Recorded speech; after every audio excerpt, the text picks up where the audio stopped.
Hi everyone, Rick here.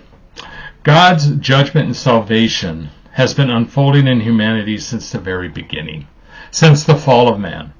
In fact, before the creation of the world, his plan for his salvation was already set in motion.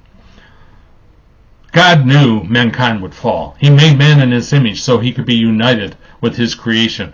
But because of that, because man was not God, they were part of his creation.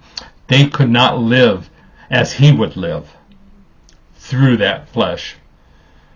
So he created an unfolding plan that would develop, that would bring us back. And he had given us this knowledge in our hearts, what would happen to us if we came face to face with him. We would die. We would be separated from him for eternity. Now, outside of a remnant of righteous throughout the ancient world, most of humanity went into idolatry to try to find their favor with God. Went through their own imaginations and their own efforts to do so. So God, knowing this would all happen, chose the people, the Israelites, and gave them the law. And in giving them the law, he not only gave them the knowledge in their hearts, he now gave them the knowledge in their minds so they could consciously know why they would die if they came face to face to him. Because the law was God's very nature as it was intended to be lived out in humanity. And through the attempt to live that out, they discovered that they couldn't do it. And that was why they were condemned. And it was designed for them, through that knowledge, to fall on their face before him in anguish and humility, so that the blood of the sacrifices could cover them, and they could await the promised redemption that he promised them in the law.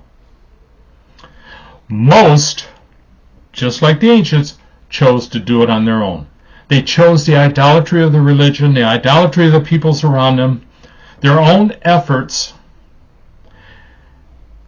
in order to please God so that they could bring about their own redemption. They expected the Messiah and the redemption to come the way they intended it to come, not the way God planned it to unfold. So when Jesus came, they didn't recognize him. And God knew this too.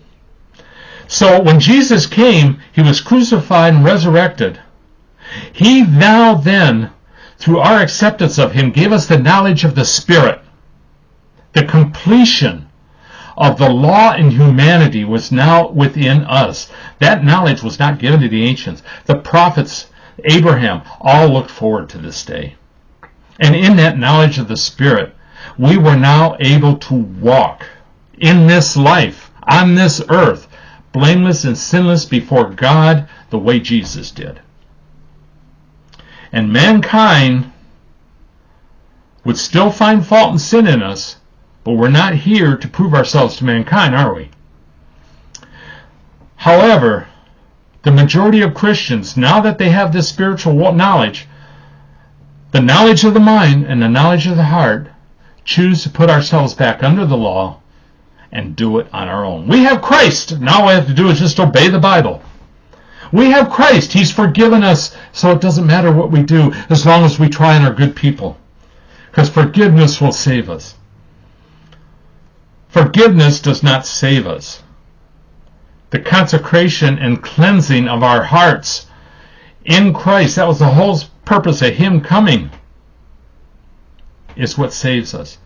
The forgiveness of the sacrifice was only a temporary action to hold us until the salvation through the Spirit happened. Otherwise, we wouldn't have needed Christ. So God's plan of salvation is in perfect unity with the Bible when seen through the Spirit. Until next time, God bless.